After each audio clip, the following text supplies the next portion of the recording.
Hello friends, we have to study now helium neon laser. This is a first successfully invented gaseous laser, and this laser was invented by scientist Ali Jawan and his co-workers at Bell Laboratory in the year 1961. In previous lecture, we discussed about ruby laser, which is solid state laser, and is a pulsed laser. But this helium neon laser is a gas laser, and this is a continuous laser.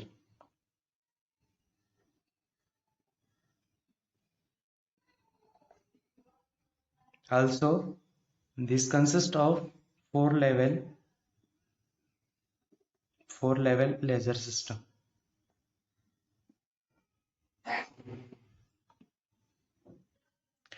One more thing is we know that for laser construction, three components are important.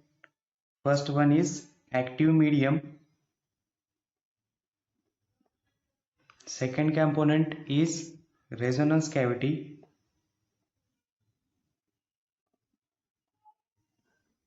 And third component is pumping.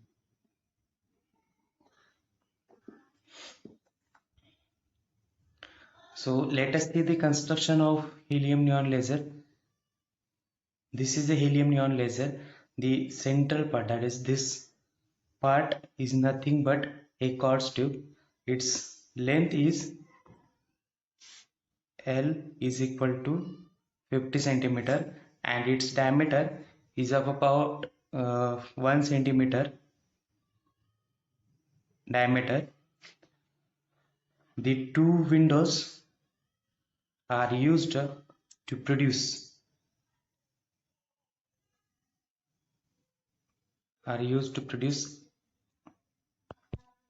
laser output of a particular polarization, and the two windows are set at a Brewster angle and are called as a Brewster windows.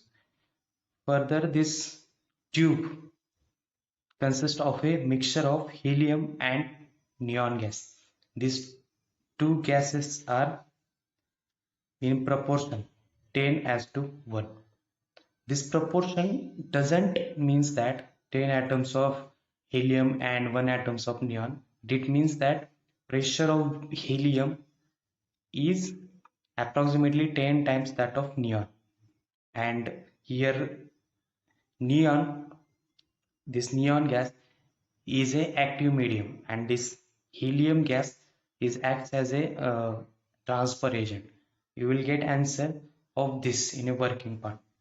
So we have active medium is neon. Now we have to make resonance cavity, and for resonance cavity we have to place active medium in between two mirrors such that one mirror is fully silvered or fully reflector, and other is a other is a partially reflector or partially transmitter.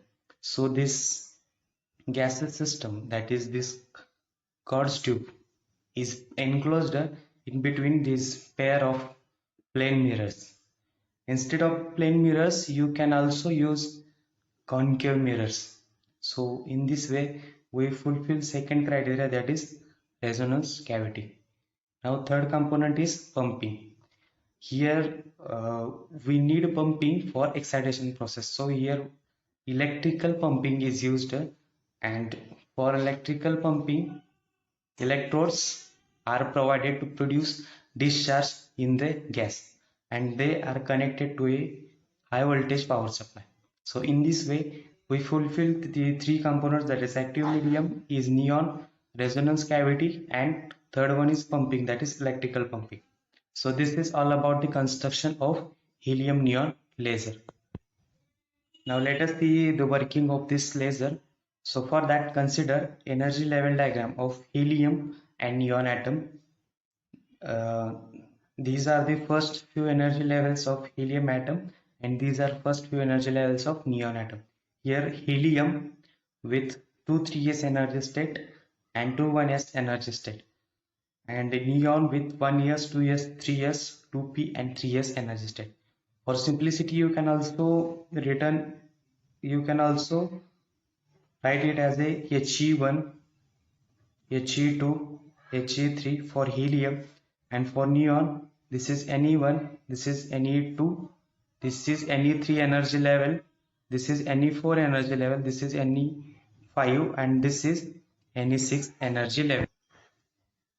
Now, initially both these helium and neon atoms are present at a ground state.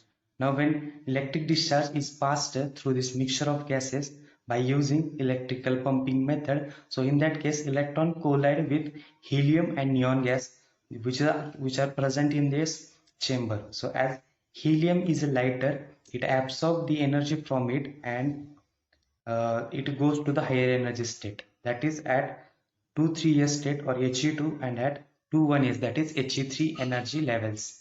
So in that case helium atom in these energy levels collide with ground state neon atom, and hence this helium or excited helium loses its energy by giving it to this ground state neon atom, and the helium atoms from these excited levels come back in the ground state energy level.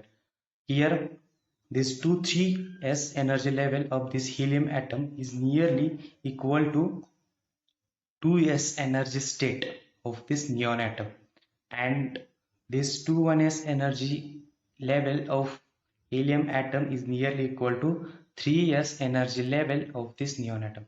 So when helium atom from this 2,3s state collide with ground state neon atom, so in that case helium came at ground state by giving its energy to this ground state neon atom, and this neon atom excited to the 2s energy level.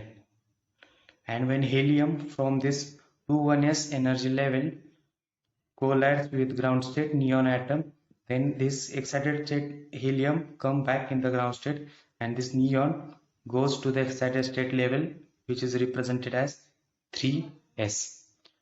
So here, due to the transfer of energy from these helium atoms, neon go to the excited state, and here population inversion will take place. Now transition from these energy levels, I draw a transition from initial. Suppose when energy is incident on ground state helium atom, then it goes to 2 3s energy state and 2 1s energy state. Again, this energy level helium atom collides with this neon atom, and in that case neon atom go to the 2s state, and it comes to the this helium atom come to the ground state. Similarly, when 2 1s electron collide with ground state neon atom, then it will come back in the ground state, and this neon atom go to the excited state energy level, which is represented as 3s. So in that case population will takes place, and transitions are here from the energy level 3s to 3p, that is 3s to 3p, like this. Also 3s to 2p, and also from 2s energy level to 2p, 2s to 2p. So from this three transitions are possible, that is transition from 3s to 3s to 3p, and this gives a radiation of wavelength 3.39 micrometer. That is here 3s to 3p gives a radiation of wavelength 3.39 micrometer. This transition, that is transition from 3s to 2p, gives a radiation of wavelength 6328 angstrom unit. That is 6328 angstrom unit. And transition from 2s to 2p gives a radiation of 1.15 micrometer. That is 1.15 micrometer.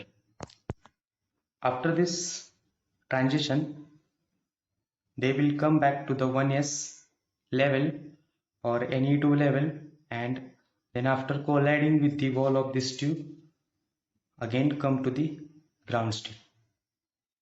So here we get a transition with a different wavelength, that is 3.39 micrometer, 6328 angstrom unit, and 1.15 micrometer.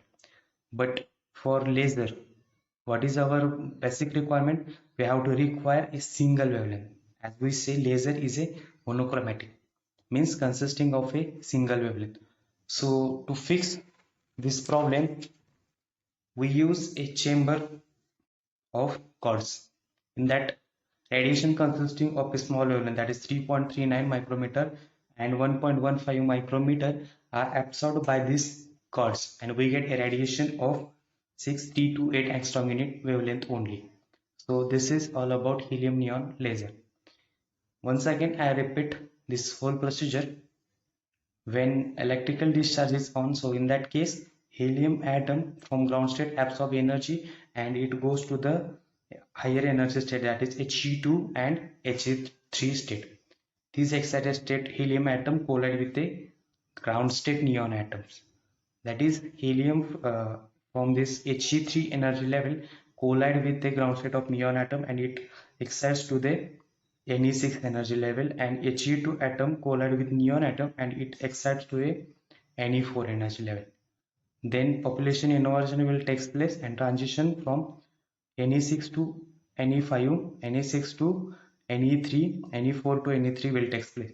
So transition from this Ne6 to Ne5 will give 3.39 micrometer wavelength. Transition from Ne6 to Ne3 gives transition of 632 angstrom, and transition from Ne4 to Ne3 gives transition of wavelength 1.15 micrometer. And after then it will come back to 1s, that is Ne2 energy level, and by colliding with walls it again come to the ground state energy level. So this is a whole procedure of this helium neon laser.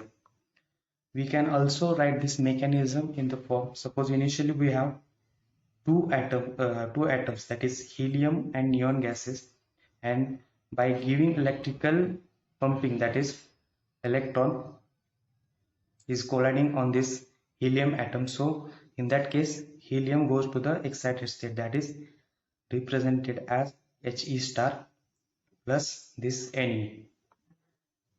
Then this excited helium atom collide with this ground state neon atom and it again come back to the ground state by imparting its energy to this neon. So when helium come back to the ground state and it represented as He, and in that case neon go to the excited, so Ne star. And finally this Ne star emits radiation and again come back to the ground state. This is final process, and this radiation is nothing but a laser. This is all about helium neon laser.